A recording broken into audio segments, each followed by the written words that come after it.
नमस्कार, मी विलास बडे. न्यूज 18 लोकमतच्या या विशेष कार्यक्रमात आपल्या सगळ्यांचं स्वागत. आज चर्चा करूया राज्यातल्या शेतकऱ्यांच्या अभूतपूर्व अशा कांदा कोंडीची. खरं तर कांदा नियमनमुक्त केला गेला, त्याची हळी दिली गेली, पण त्यानंतर सुद्धा अवघ्या 3 महिन्यामध्ये कांद्यावर निर्यात बंदी लागू करण्याचा निर्णय केंद्र सरकारने घेतला, तशी अधिसूचना काढली गेली आणि त्यामुळे राज्यातल्या शेतकऱ्यांच्या समोर एक सुलतानी संकट उभं टाकलंय. आधी लॉकडाऊनचं संकट, त्यातून शेतकरी उभा राहतोय, त्याला 2 पैसे मिळतायत अशी आशा निर्माण झालेली असताना केंद्र सरकारने हा निर्णय घेतला आणि शेतकऱ्यांना एका मोठ्या संकटात टाकलंय. आज एक अभूतपूर्व अशी कांदा कोंडी शेतकऱ्यांच्या समोर निर्माण झालेली आहे आणि त्या सगळ्याबद्दल चर्चा करण्यासाठी का वारंवार शेतकऱ्यांच्या नशिबी हे सगळं येतं, का त्याच्या पोटावर पाय दिला जातो, कुणासाठी, ह्या सगळ्याबद्दल चर्चा करणार आहोत आजच्या या विशेष चर्चेत. सुरुवातीला बघूयात या संदर्भातला खास रिपोर्ट.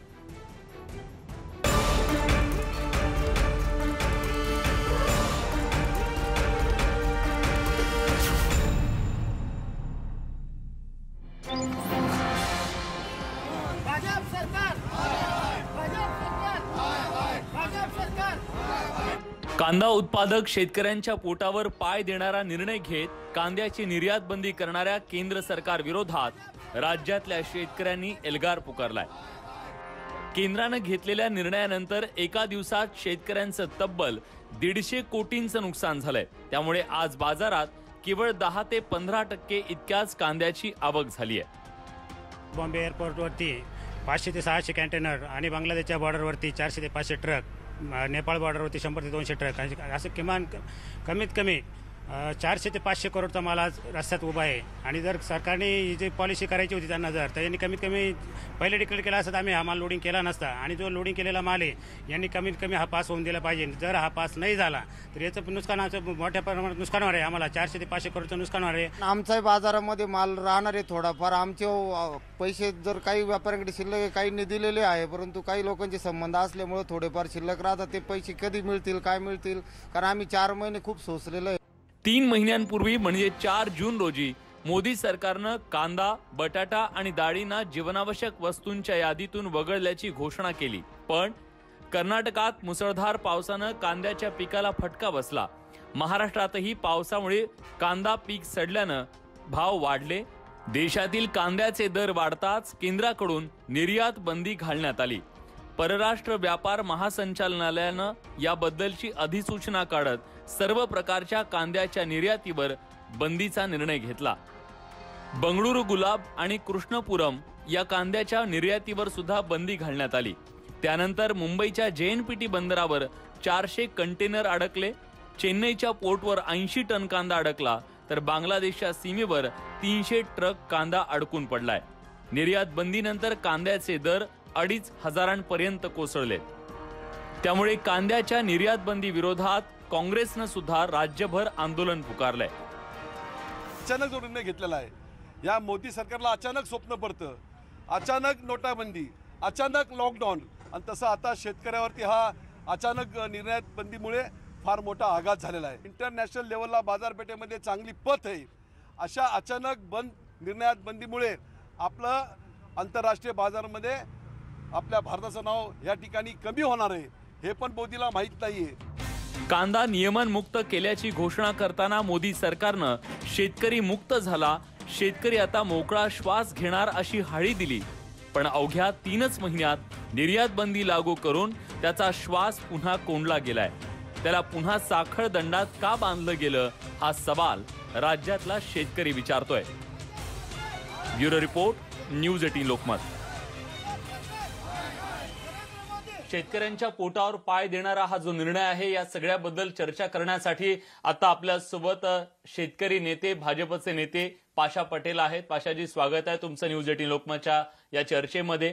भारतीय किसान सभेचे डॉक्टर अजित नवले सुद्धा आपल्या सोबत जोडले गेलेले आहेत आणि स्वाभिमानी शेतकरी संघटनेचे हंसराज वडघुले हे सुद्धा आपल्या सोबत आता या चर्चेमध्ये सहभागी झालेले आहेत. सुरुवातीला मला जायचंय पाशा पटेल यांच्याकडे. 3च महिन्यांपूर्वी तुम्ही निर्णय घेतला, केंद्राने निर्णय घेतला, सांगितलं आता शेतकऱ्याला घाबरायचं काही कारण नाहीये. शेतकऱ्याने आता आम्ही शेतकऱ्यांना मुक्त केलेला आहे, नियमन मुक्त झालाय कांदा. पण हा आनंद शेतकऱ्याचा 3 महिने सुद्धा टिकला नाही हो. का पुन्हा तुम्ही बेडी टाकलेली आहे शेतकऱ्यांच्या पायामध्ये? का त्याचा श्वास पुन्हा गुदमरलेला आहे? हा कायदा ज्यावेळेस झाला त्याच्यामध्ये तीन गोष्टी त्याच्यामध्ये अशा केलेल्या आहेत. युद्धजन्य परिस्थिती आणि नैसर्गिक संकट आल्यानंतर काही निर्णय घेतले जातील असं त्याच्यामध्ये आधीच खुलासा केलेला आहे. नंबर 1. नंबर 2, सध्या केंद्र सरकार असा जो निर्णय घेतलेला आहे या निर्णयाच्या मागे काहीतरी आकड्याची गफलत झालेली असेल असं मला वाटतं. त्याच्यामध्ये मला जे 2-3 आकडे जे कळलेले ते सगळ्या आपल्या माध्यमातून सगळ्या महाराष्ट्राला मी सांगणार आहे. पहिली गोष्ट म्हणजे ऑगस्ट एप्रिल 2019 मध्ये 8 मिलियन टन कांदा निर्यात झाला होता. तो एप्रिल आणि ऑगस्ट 2020 मध्ये तो 12 मिलियन टन एक्सपोर्ट झालेला आहे. म्हणजे कांद्याचं एक्सपोर्ट जास्त झालेलं आहे. नंबर 1. माझं नाही, मी केंद्र सरकारमधली ती आकडेवारी आपल्याला घेऊन सांगतो.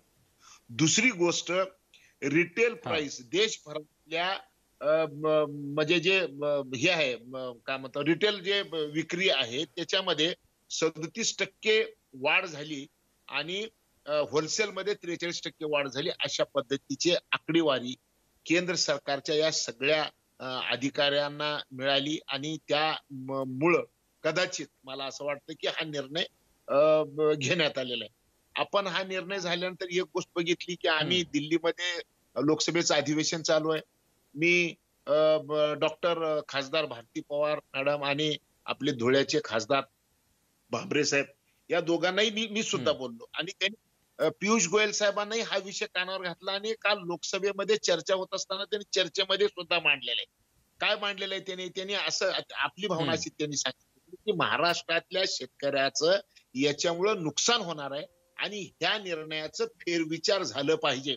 अशा पद्धतीने भारतीय जनता पक्षाची जी खासदार मंडळी ज्यांच्या भागामध्ये कांद्याचं पीक आहे का तर आता एक परिस्थिती अशी आहे की 5,000च्या पुढे जर कांद्याचे भाव गेले तर एखादी वेळेस तुम्ही निर्यात बंदीचा विचार केला तर चालेल, परंतु सध्या ते 2,200-2,500 ते 3,000च्या आसपास कांदा चालत असताना असा निर्णय करायला नको होता.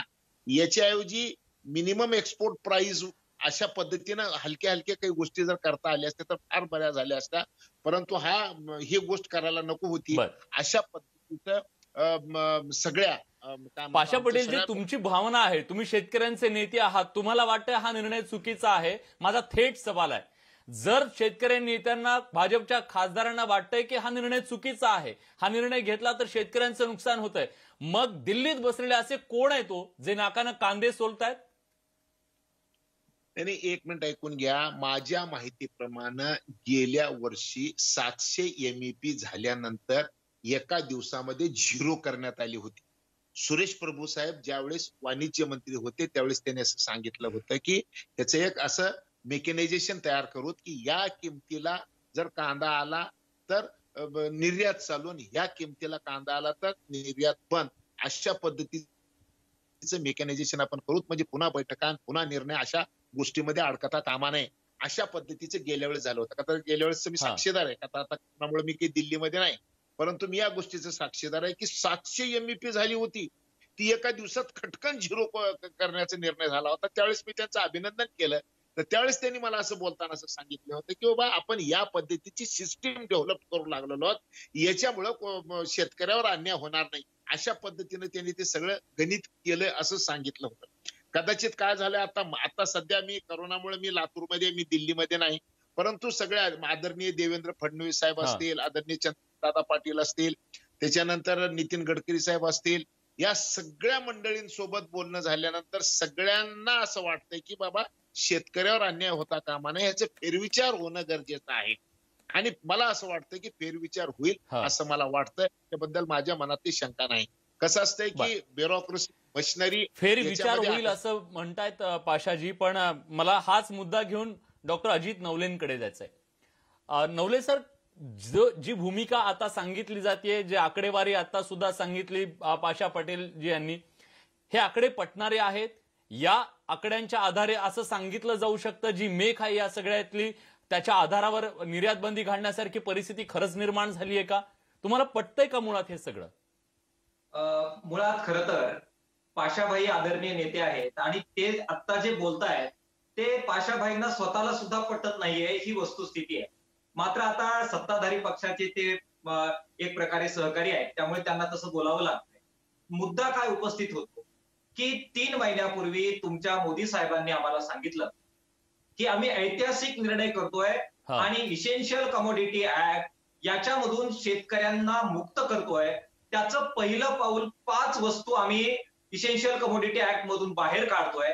विशेषतः कांदा आम्ही बाहेर काढतोय आणि कांद्याला अगदी अपरिहार्य गोष्ट झाली, युद्ध झालं, नैसर्गिक प्रचंड मोठी आपत्ती आली तरच यापुढे सरकार हस्तक्षेप करेल, बाजारभाव पाडेल. एमएपी काय किंवा निर्यात बंदी काय किंवा आयात काय हे अत्यंत अपरिहार्य गोष्टींच्या वेळेच आम्ही करू, इतर वेळी करणार नाही.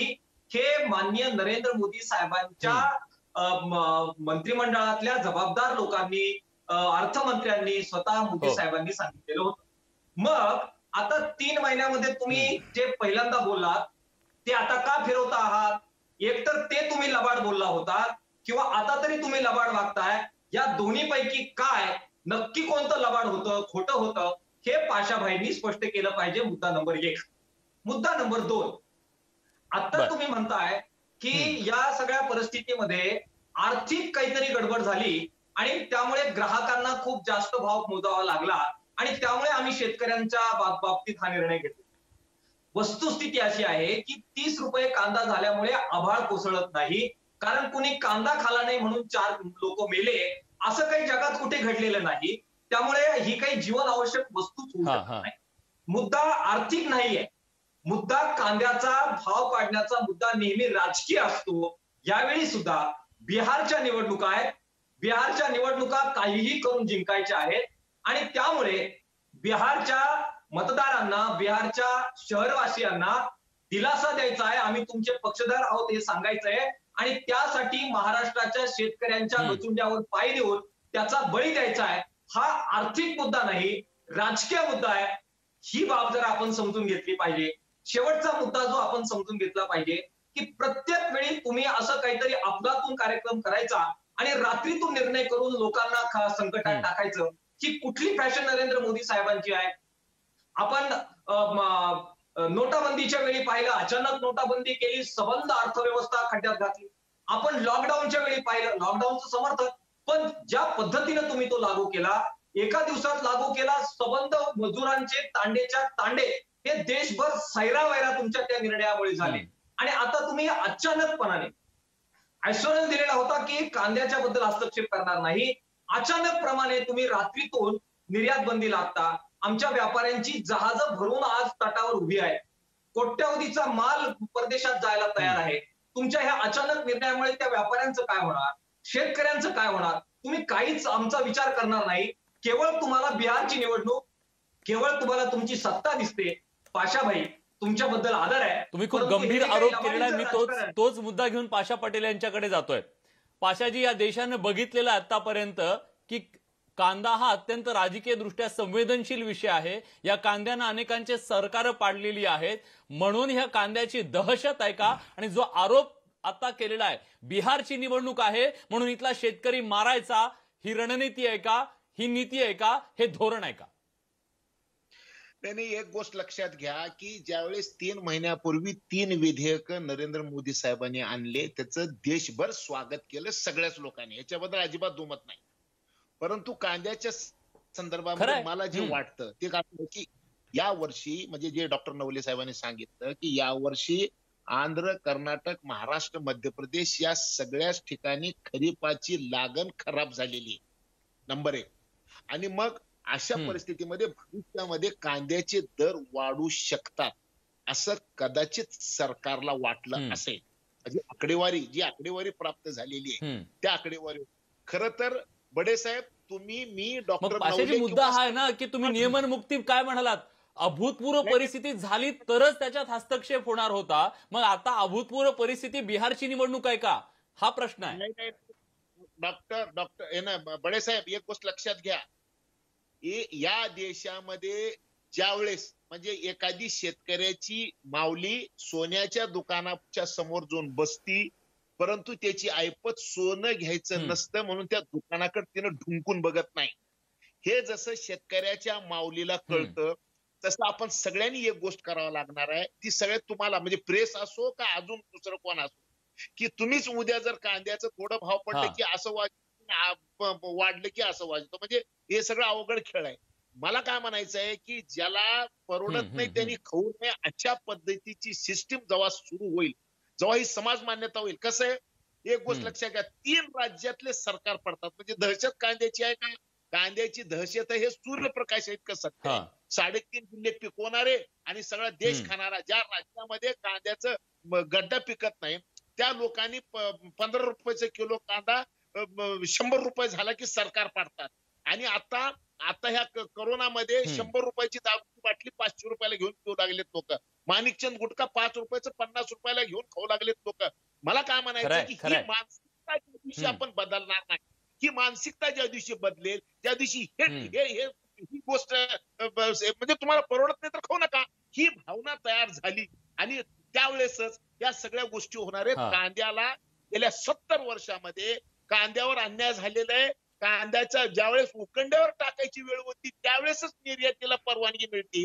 परंतु तोच मुद्दा मला तुमच्याकडे घेऊन यायचा आहे. जेव्हा लॉकडाऊनच्या काळामध्ये इथला शेतकरी फेकून देत होता, त्या सगळ्याचा चिखल होत होता, तेव्हा कुणाच्या डोळ्यात पाणी आलं नाही, तेव्हा त्याला मदतीसाठी सरकार धावून आलं नाही. मग सरकारला आज ग्राहक दिसायला लागला, ग्राहकाची ओरड होईल, निवडणुका दिसायला लागल्या म्हणून हे होतंय का? हा सवाल सुद्धा मला घेऊन जायचंय. हंसराजजींना मला विचारायचंय, जर ताकद त्या 80% असेल तर 20% मताला किंमत नाही का? हा सवाल घेऊन मला हंसराजजींकडे जायचंय. एक छोटासा ब्रेक घेऊन लगेच परत येतोय. कुठे जाऊ नका, पहा फक्त न्यूज 18 लोकमत.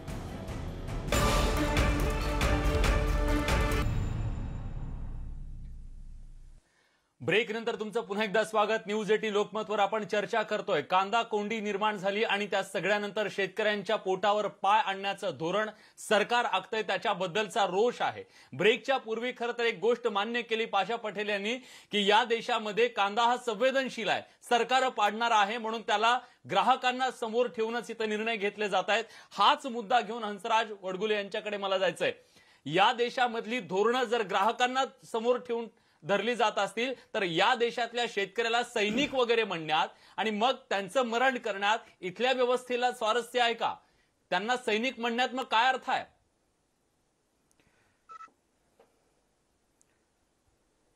विलासजी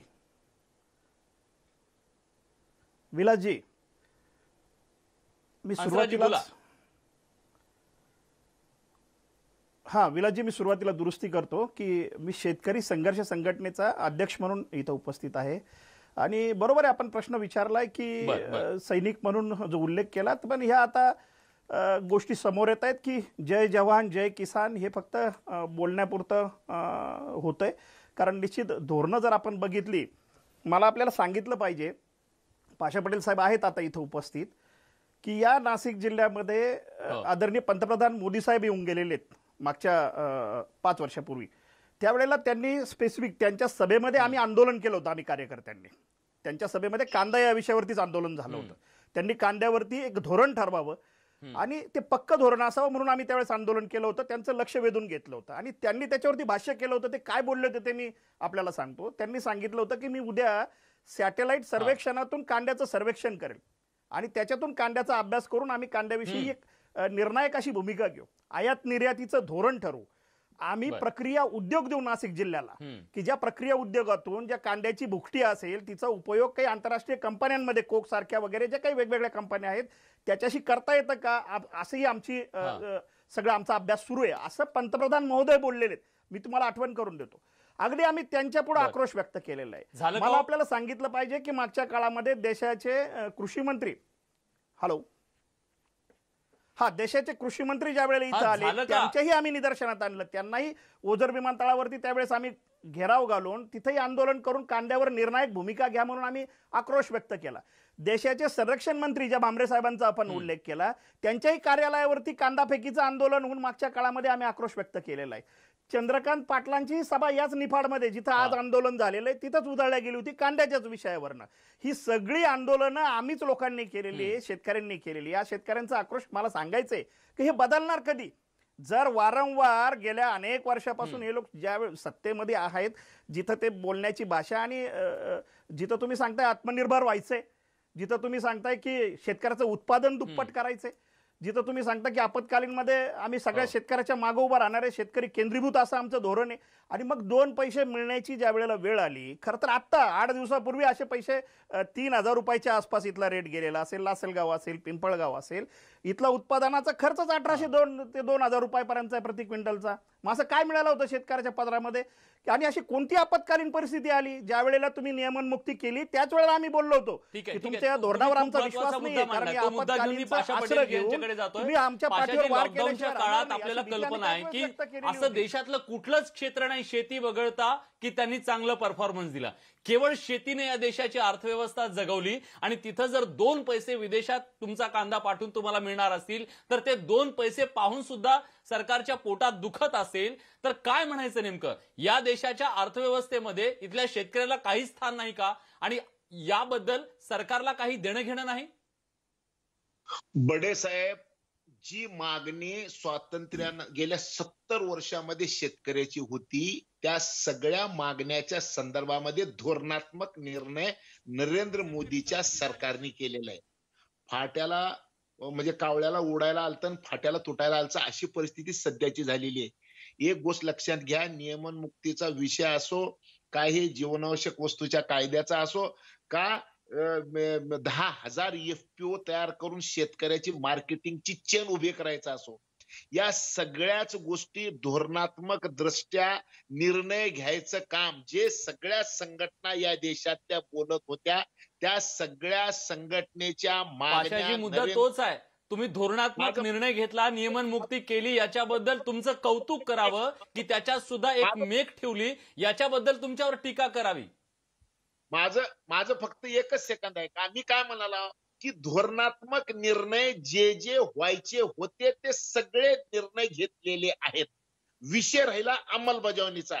3च महिन्यामध्ये हा घोटाळा झालेला आहे. हे तर महत्वाचं आहे का?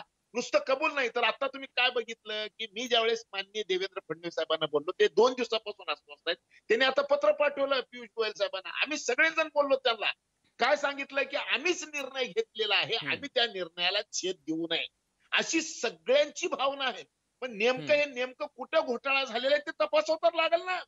जी भावना शेतकऱ्याची, आम्ही सुद्धा शेतकऱ्याचे लेकर, आम्ही निर्णय एका रात्रीत होतो, नेत्यांना न कळता होतो, इतका छोटा निर्णय हा. या मी काय म्हणलो बडे साहेब, सरकार कसं चालतंय हे एकदा बघितल्यानंतर आपल्याला लक्षात येईल. सरकारमध्ये एक हे नसतं, आटम नसतं, हजारो त्याच्याची आटम जोडलेले असतात. ते कुणाचं कोण काय काय केलं हे मागे तुम्हाला एक माहिती आहे की कापसावर बॅन आणलं होतं मनमोहन सिंग सरकारच्या काळामध्ये. शरद पवार साहेब कृषी मंत्री होते, त्यांना विचारलं कापसावर बंदी आली, ते म्हणजे मला माहित नाही. मनमोहन सिंगाला विचारलं, तो कांद्यावर बंदी आली, मला माहित नाही. म्हणजे पंतप्रधानाला माहित नव्हतं, कृषी मंत्र्याला माहित नव्हतं, आणि निर्यात बंदी तर झालेली होती. अशा गोष्टी होतात, सगळ्याच सरकारमध्ये होतात. तर मी काय म्हणालो तुम्हाला, मुद्दा हाच आहे, पुन्हा मुद्दा हाच आहे पाशाजी, मुद्दा हाच आहे की हे केवळ मग शेतकऱ्यांच्या बद्दलच का होतं? हे ग्राहकांच्या बद्दल झालं असतं तर या देशात काय परिस्थिती निर्माण झाली असती? त्याच्याबद्दल जागरूक असणारे नेते मग शेतकऱ्यांबद्दल जागरूक नाहीत का, हा सवाल सुद्धा निर्माण होतोय. ब्रेक नंतर मला कथनी आणि करणी बद्दल सुद्धा विचारायचं आहे. एका छोट्याशा ब्रेक नंतर लगेच परत येतोय. कुठे जाऊ नका, पहा फक्त न्यूज 18 लोकमत.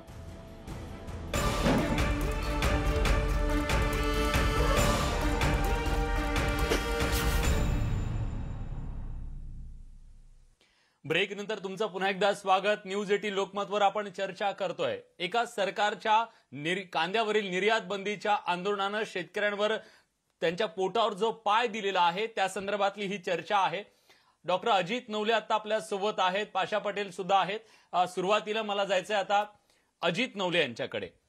कोरोनाचं संकट देशावर आलं. या संकट काळात आपल्या देशातल्या केवळ शेतीनं या अर्थव्यवस्थेला एक मोठं योगदान दिलं, पैसे दिले. पण आज या शेतकऱ्यांचं आम्हाला अर्थव्यवस्थेतलं योगदान पण नको, त्यांचे पैसे पण नको, आम्हाला पाहिजेत केवळ मतं. हे इथलं धोरण आहे का राज्यकर्त्यांचं? नरेंद्र मोदी साहेबांच्या सबंध कारकिर्दीचा आपण आढावा घेतला, विशेषतः ते सत्तेवर आल्यानंतरचे निर्णय जर आपण पाहिले तर भाजप आणि नरेंद्र मोदी साहेबांची सबंध पॉलिसी ही निवडणूक केंद्रित राहिलेली आहे.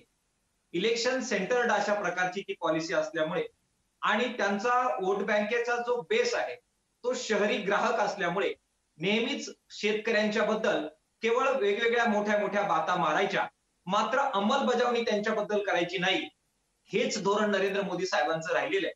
आणि म्हणून पाशाभाई म्हणाले की नक्की घोटाळा पुढे झाला हे समजत नाही. तर आपल्या माध्यमातून मी पाशाभाईंना सांगू इच्छितो की घोटाळा बाकी कुठेच नाही, मोदी साहेबांच्या सरकारच्या नियतमध्येच घोटाळा आहे, हे मला नम्रपणाने इथे नमूद केलं पाहिजे. आपण या सरकारच्या घोषणा बघा, अत्यावश्यक वस्तू कायद्याचं 3 महिन्यापूर्वी घोषणा केली, आज त्याच्या विरोधात जाऊन निर्णय घेतला. तुम्ही हमी भाव 1.5 पट देण्याची घोषणा केली, पाशा पटेल भाईंनी स्वागत केलं. मक्याचा बाजारभाव त्यांनी जाहीर केला 1617 रुपये. आम्ही सबंध हंगामभर मका 1100 रुपयानं विकली, भाव मिळाला नाही. उत्पन्न दुप्पट करणार होते 2022 पर्यंत, आता 2021 संपत आलेलं आहे, उत्पन्न दुप्पट होण्याच्या सुतराम शक्यता नाही. धोरणांचं नक्की काय झालं? बाता मोठ्या मोठ्या पण कृती शून्य, ही कार्यनीती नरेंद्र मोदी साहेबांच्या हाच मुद्दा घेऊन मी पाशा पटेल यांच्याकडे जाणार आहे. कारण पाशा पटेल जी स्वतः कृषी मूल्य आयोगाचे सदस्य होते. पाशाजी, तुमची आश्वासनं तुम्हाला आठवत असतील, तुमची म्हणजे मोदी सरकारची म्हणतोय, दुप्पट करायचं होतं तुम्हाला उत्पन्न शेतकऱ्यांचं. आज शेतकऱ्यांच्या पायात साखळदंड तुम्ही घालताय आणि तुम्ही त्याला पळ म्हणताय, तुम्ही पहिला ये म्हणताय, तुझं उत्पन्न दुप्पट वाढेल म्हणताय. कसं वाढेल उत्पन्न? बडे साहेब, पुन्हा एकदा गंभीरपणे एक गोष्ट लक्षात घ्या की ज्या शेतकऱ्याच्या आणि शेतकरी संघटनेच्या मागण्या होत्या त्या कायद्यात बसवण्याचं काम 3 महिन्यापूर्वी झालेलं आहे, हे आपण सगळ्यांनी बघितलेलं आहे. नंबर 1. आता गंमत कशी आहे की 3 महिन्यापूर्वी धोरणात्मक मान्यता झालेली आहे, धोरण मान्य झालेले आहेत. फक्त एक गोष्ट काय झालेली आहे की मी पुन्हा तुम्हाला सांगलो एका गोष्टीमध्ये की आता डॉक्टर नवलेने जे सांगितलं मक्याचं, केंद्र सरकारने राज्य सरकारला मका खरेदी करू नका असं सांगितलेलं नाही. राज्य सरकार ज्या ज्या वस्तू खरेदी करेल त्याचे पैसे द्यायची जबाबदारी केंद्र सरकारची आहे. आतापर्यंत केंद्र सरकार कुठल्याही खरेदीमध्ये मागे पडलेलं नाही. तुमच्या माहितीसाठी सांगतो, आमचं सरकार ज्यावेळेस होतं ना राज्यामध्ये, त्यावेळेस हरभरा घ्यायचं म्हणजे पेरण्या सुरू झाल्या आणि हरभऱ्याची खरेदी होत नाही असं लक्षात आल्यानंतर क्विंटलला 1000 रुपये द्यायचा निर्णय देवेंद्र फडणवीसच्या सरकारने घेतला होता. या सरकारला जर समजा मक्याच्या संदर्भात निर्णय करायचा होता तर कुठलाही निर्णय करून राज्य सरकारला सांगायला पाहिजे होतं. काय सांगितलं होतं ह्याच्यामध्ये? करोना हमी भाव फक्त जाहीर केले जातात, हमी भावाची अंमलबजावणी होते कुठं? पाशाबाई, एक मिनिट ऐकून घ्या, मला 1 सेकंद बोलू द्या. फळबाग खरेदी, शेतकऱ्याचे फळबागेतले सरकारने खरेदी करावे, जे नुकसान होईल ते अर्ध केंद्र सरकार द्यायला तयार आहे. इथपर्यंतची भाषा केंद्र सरकारने केलेली आहे, असं कधी झालेलं नव्हतं. एक गोष्ट लक्षात घ्या, मी पुन्हा काय म्हणलोय, धोरणात्मक निर्णय झालेले आहेत. रात्री खाल्लं तूप आणि सकाळी बघा रूप, असं होत नसते, थोडी बहुत गल्लत होत असते. ठीक आहे. रात्री तूप खाल्लं रूप येणार नाही म्हणायला तुम्हीच डेडलाईन दिली होती 2022ची, ती डेडलाईन जवळ आली म्हणून हे तुम्हाला आहे. एका रात्रीत विचारलेलं नाहीये तुम्हाला शेतकऱ्यांनी, हे सुद्धा तुम्हाला विचारतो. मला हंसराजजींकडे जायचंय. हंसराजजी, हमी भावाचा मुद्दा खूप महत्वाचा आहे. हमी भाव जाहीर केले जातात पण त्याची अंमलबजावणी होत नाही. पाशाबाईंना कांद्याला हमी भाव मिळाला पाहिजे का? विलासराव, पाशाबाईंना मला विचारायचंय का हा रात्रीतून झालेला निर्णय आहे का? 24 तारखेला निर्णय झाला पाशाबाई, हा रात्रीतून झालेला निर्णय नाहीये. आणि मी सांगू इच्छितो की वाणिज्य मंत्रालयाच्या शिफारशीने हा जो काही निर्णय घेतलेला आहे हा रात्रीतून नाही झालेला. जे 24 तारखेला जो निर्णय झाला, 24 तारखेच्या अगोदरपासनं, आदल्या दिवशीपासनं विलासराव, तिथलं कस्टम विभागाने सूचना देऊन सगळ्या पोर्टमध्ये, म्हणजे ओरिसाचं पोर्ट असेल, आपलं मुंबईचं पोर्ट असेल, हे सगळे कंटेनर आदल्या दिवशीच थांबवलेले आहेत. रेल्वेचं ट्रान्सपोर्टेशन थांबवलेलं आहे आदल्या दिवशीच. मग हे 24 तास तुम्हाला अगोदर हे सगळं माहित होतं, तुमचं नियोजितच ते सगळं होतं. दुसरी गोष्ट, दानवे साहेबांच्या मंत्रालयाने त्यांना सूचना केलेली आहे की इथं तुम्ही निर्यात बंदी लावा म्हणून. आता त्यांच्याकडे एक फंड पण आहे उपलब्ध, वाणिज्य मंत्रालयाचा स्वतःचा जवळपास 1500 कोटी रुपयाचा फंड आहे असा आपत्कालीन वापरासाठीचा.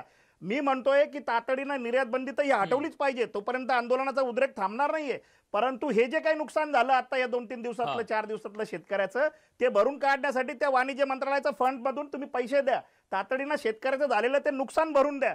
तुम्ही सगळे हे सांगायला बाकी उत्सुक असतात की आम्ही हमी भाव दिलेला आहे, हमी भावाचं एवढं कायदे केलेले, आता कायद्यामध्ये नियमनमुक्ती आणलेले, अंमलबजावणीचं काय, अंमलबजावणी होते का, त्याच्याकडे लक्ष कधी देणार तुम्ही? अंमलबजावणी झालेले उदाहरणं द्या, आणि अंमलबजावणी होत नसेल तर कायदे आणि तुम्ही काय कारवाई केली? भाजपचं केंद्रात सरकार आहे, राज्यात महाविकास आघाडीचं आहे, तिथं केंद्रात काँग्रेसचं सरकार असेल किंवा इथं भाजपचं सरकार असेल, सरकार बदलली असली तर इथल्या शेतकऱ्यांचं मरण बदलत नाहीये, ते मात्र कायम आहे. आणि ते कसं बदलणार, त्याच्यासाठीची धोरणं कधी आखणार, हा सवाल घेऊन मला पुढे जायचंय. आणि त्याची मरणाच्या दारातून सुटका कशी, हे सुद्धा आपल्याला ब्रेकच्या नंतर त्याच्याबद्दल चर्चा करायची आहे. एक थोडासा ब्रेक घेतोय, लगेच परत येतोय. कुठे जाऊ नका, पहा फक्त न्यूज 18 लोकमत.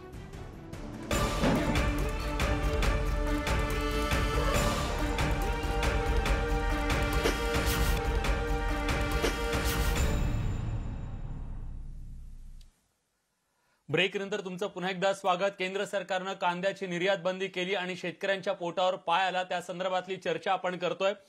शेवटची 4 मिनिटं आहेत आपल्याकडे, त्यामुळे मला सगळ्या गेस्टकडून अगदी थोडक्यात प्रतिक्रिया जाणून घ्यायच्या. आता शेवटच्या टप्प्याकडे जेव्हा येतो आपण, तेव्हा मला प्रश्न तुम्हाला तिघांनाही एक विचारायचा आहे. शेती हा जुगार आहे असं सांगितलं जातं, वारंवार सगळ्यांकडून सांगितलं जातं. आणि दुर्दैव हे आहे की या जुगारामधले पत्ते काय द्यायचे शेतकऱ्याच्या हातात, हे सुद्धा तिसरंच कोणीतरी ठरवतं. मग तो जुगार कधीतरी कसा जिंकू शकेल हा शेतकरी, मरणाच्या दारातून त्याची कधी सुटका होईल का, आणि व्हायची असेल तर काय करावं लागेल? पाशाजी, शेवटची कमेंट. शेवटची कमेंट अशी आहे की ज्या ज्या गोष्टी शेतकऱ्याच्या तोंडून आलेल्या आहेत, त्या सगळ्या गोष्टीचं कायद्यामध्ये रूपांतर करण्याचं काम नरेंद्र मोदीच्या सरकारने करत आहे. धोरणात्मक निर्णय जे 70 वर्षामध्ये झाले नाही, ते निर्णय करायचं काम झालेलं आहे. या सगळ्या गोष्टीचा अभ्यास करून आपण जे म्हणताय, आम्ही हे 45 वर्ष तुम्ही घेतलेल्या धोरणात्मक निर्णयातली जी मेख आहे ती बाजूला काढणार का? ते सुद्धा निघणार. ही काळ्या दगडावरची पांढरी रेघ आहे, तुम्ही अजिबात चिंता करायचं नाही. याची देही याची डोळा हे तुम्हाला बघायला मिळेल, असं मी खात्रीपूर्वक सांगतो. ठीक आहे. डॉक्टर अजित नवलेजी, हा जो निर्णय झाला, चर्चेमध्ये आपण पाहिलं की सरकार पाडण्याची धमक ग्राहकांमध्ये आहे, म्हणून सरकार झुकतं आणि शेतकऱ्यांचा एक प्रकारे त्यांना मातीमध्ये घालतं. त्यामुळे हे सरकार पाडण्याची हिंमत शेतकऱ्यांमध्ये जोपर्यंत येत नाही, तोपर्यंत सरकार शेतकऱ्यांच्या बद्दल चांगलं वागणार नाही, असं अत्यंत खेदानं मला म्हणावंसं वाटतं. शेवटी या देशामध्ये जोपर्यंत श्रमिक आणि शेतकऱ्यांच्या प्रश्नावर निवडणुका होत नाहीत, जोपर्यंत अस्मितेच्या, जाती धर्माच्या नावावर निवडणुका होतील, तोपर्यंत शेतकऱ्यांच्या बाजूने निर्णय होतील असं वाटत नाही. या संबंध प्रक्रियेमध्ये निवडणुका सरकारच्या पातळीवर कोणत्याही परिस्थितीमध्ये श्रमिकांच्या, शेतकऱ्यांच्या प्रश्नावर होण्यासाठी आपल्या सगळ्यांना झटावं लागेल, त्याशिवाय शेतकऱ्याचं काही खरं नाही. हंसराजजी, शेवटची कमेंट. अपेक्षा काय शेतकऱ्यांना? नाही, मला हे सांगितलं पाहिजे. मगाशी आकडेवारीच्या अनुषंगाने पाशाबाई पण बोलले, यांची आकडेवारी की चुकते कसे काय? मी तुम्हाला सांगतो, यांची धोरणच चुकत चाललेली आहे. तुम्ही एक गोष्ट लक्षात घ्या, 2005ला आपला देश जवळपास 45% निर्यातदार होता कांद्याच्या बाबतीत मी बोलतोय. आणि हॉलंड सारखा प्रतिस्पर्धी त्यावेळेला फक्त 8% प्रतिस्पर्धी होता आपला. आज तो 45% झालेला आहे. आपण हार्डली 14% येऊन पोहोचलेलो आहे. जो पाकिस्तान, बांगलादेश असेल, चायना असेल, चायना आज आपल्याला संधी होती वास्तविक तिकडं निर्यात करण्याची.